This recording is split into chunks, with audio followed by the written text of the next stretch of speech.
In the past, I have tried to explain the history of Yu-Gi-Oh! Ban lists in sort of a way to defend the current layout of how they work, in that they are completely random when they happen.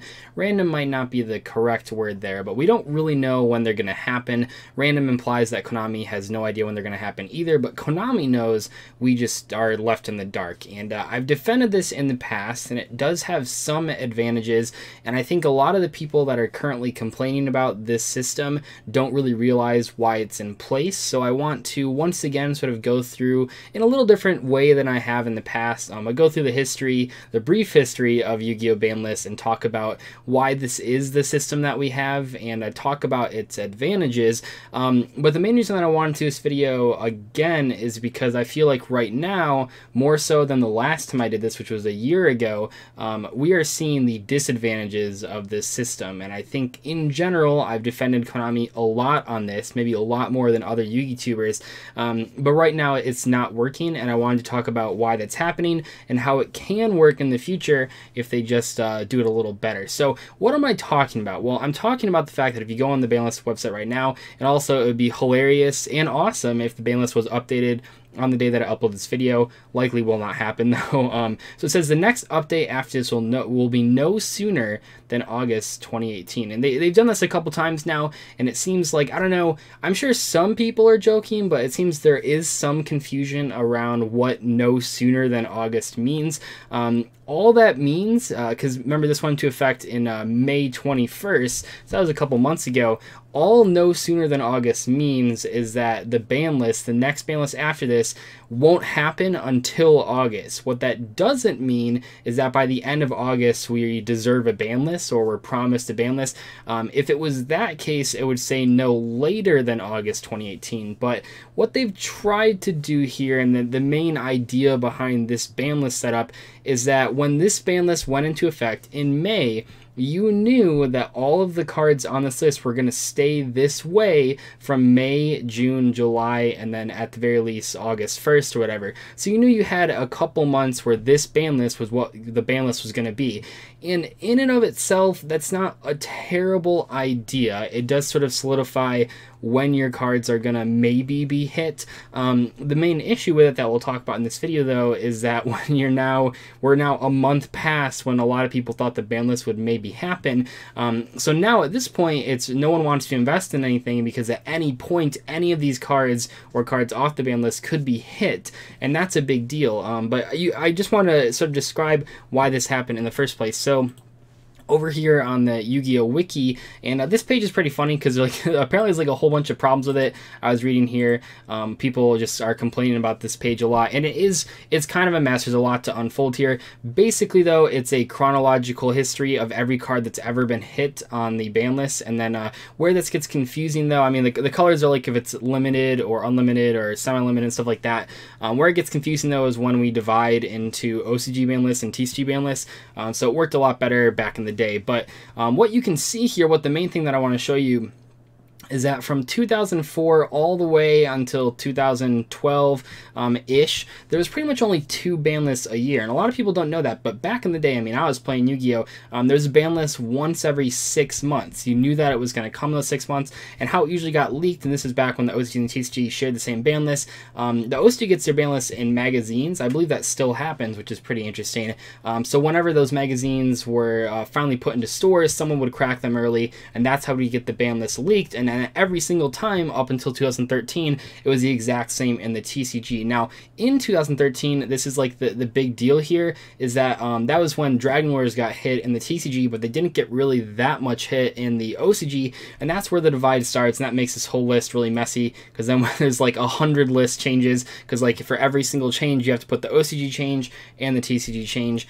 Pretty big deal. And then like when they stop being like the same month, then it gets even more complicated, and you can see that it's not even updated really through 2017, which is this far column, and that's kind of what they talk about here, is that they should just get rid of this page. I don't think they necessarily should get rid of this page, because I do think it's helpful. It's really the only place where you can sort of look at every card, and it is messy, don't get me wrong, but if I wanted to know like a hero list, I could go here and be like, oh, okay, so at some point it was unlimited, and then it was semi-limited, and then it went back to unlimited, and then it was semi-limited, back and forth, and that can be kind of interesting. But it is I'm not going to say this website isn't super messy, so it is.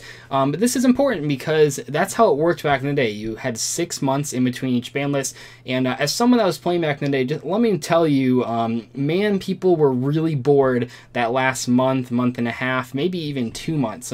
When you're 4 months through a ban list and you know that there's not going to be a change for another 2 months and the format's really stale, you have nothing to look forward to, and a lot of people just, I would imagine, I mean, I don't know the sales numbers, but I'd imagine the sales numbers really dipped that last month before the ban list was leaked because people just didn't want to play and they didn't want to buy things. And so what they did after 2013 and 2014, I think was the first year that they did this, maybe 2015, one of those years, I haven't looked too closely, but around this time period, they decided that they'd do, in the TCG, which was now separate from the OCG, they would do ban lists every like 3 or 4 months, and that was kind of okay. The main issues, there's 2 main issues with the old ban list style. So the first issue is that we used the OCG ban list, which meant that TCG exclusive cards were rarely hit, if ever. And that's a problem because a lot of the times the OCG format, the metagame wasn't the same as it was in the TCG. And I think the best example of this was in 2011, 2012, one of these ban lists, I think the March ban list of one of these, sorry, I guess I should have looked into it more, but there's a ban list in here, 2011, 2012, where TG agents get hit in the TCG ban list, and no one in the TCG is playing that, but the reason that it happened, it must have been 2012, because the reason that happened is because in the OCG, they didn't have a lot of the cards that made Dino Rabbit good, or Windup good, or Inzektor, well, Inzektor is really the best deck, but Windup and Rescue Rabbit decks were the main things that the OCG didn't have, because they didn't have Tour Guide, and they didn't have Dolka, and they didn't have a lot of these really powerful cards, and that meant that in the OCG people were just playing a completely different metagame, but because we had the same ban list, we got those hits, and then Windup and Rescue Rabbit decks didn't really get hit until a little later, and that's a problem. That's a huge issue, and definitely a lot of people were scratching their heads when they saw that list. I think we had Agent Earth and TG Striker like limited right out of nowhere, and there was a time in 2013 before we separated the ban list where the Dragon Lure cards and the Spellbook cards were all at 3 copies, but we still just had one Agent Mystery of Earth and then also one TG Striker. It was a pretty funny comparison there, but it was just like a really bad system, and I've defended that in the past. I think the split was good. I think if you're gonna have, I mean, I don't agree with the split between OCG and TCG. I understand why it happens, but if they are gonna be separate formats, they need to have separate ban lists, because it was just a mess back in the day. Like, you never knew really what would be hit, because a lot of times it'd just be based on the OCG format, and sometimes they base some things on the TCG format, but very rarely. So that's kind of what happened. And then they, like I said, they switched to every like 3 or 4 months in TCG we would get a ban list, and that was fine. The main drawback of that 6-month format, besides the fact that we copied the OCG list, was that if something happened in between that 6 months, like let's say a ban list happened and then like 2 months into it, a new broken strategy gets released, well, now you're stuck with it for 4 months. So that's why they sort of made the ban list every 3 or 4 months instead of every 6 months, so that if something happens in between those 6-month periods, they can actually hit it. And the problem was something that, I mean, I didn't care about this too much, and I wrote a lot of articles back when I was writing a lot of articles to TCG Player. The problem was is that many of those 3 and 4 month ban lists only hit like 5 cards, and a lot of the times, I think there was one list in particular that took 7 cards off the ban list and only limited 1 card, and a lot of people were just like, well, why even post a ban list then? And that's how we finally got to this system. And this isn't the first time that this has happened. This is like 3 ban lists in where they've done this, maybe even a year. Geez, it's been a while since they've done this, probably like a year or 2. I don't remember exactly, and unfortunately, as you can kind of see here, the Konami thing, you can go back and see like 1 ban list, but you can't really see any ban lists before that, because then it just takes you to the homepage. Really dumb system. I'm not sure why that happens. But what happened was there's like, okay, you guys are clearly not excited with that we are putting up ban lists where we're not making any meaningful hits, because they felt the format was in a fine place. So what we're going to do is just never tell you when they happen. And the advantages of this, like if you were wondering, and I've talked about this in the past and I kind of mentioned at the beginning, the advantages of this is that they don't have to put out a ban list if the format isn't in a bad spot. Now, I know some of you are saying, but Doug, the format's been in bad spots before and they haven't gotten a ban list. I don't know what Konami's criteria for bad spot are. I would imagine this current format is in those criteria. But what they've found is that this way, if they do it correctly, they can hold off on a ban list when the format is okay. And I don't mean okay as in like there's no tier 1 deck, because there always has to be a best deck. That's maybe another discussion for another day, but there has to be a deck that is the best. There's not really any just wide open formats. There are formats where a lot of decks are viable, and I'd even argue that this current format, there are a lot of decks that are viable, since Gokis have kind of gotten to a crazy point, but you have tons of different viable strategies that you can play, rogue and otherwise, but I still think it's unhealthy because of the U-linking and Goki and stuff. But if done correctly, they can make it so that they never release a ban list when they don't have to, and they only release a ban list when the format has gotten to a stale point, or people just aren't liking it, or it's gotten degenerate like it has right now. Done correctly, this does work. We saw this happen when they addressed the spiral cards really fast. Full power spiral lasted only like a month and a half, I think, maybe even less than that.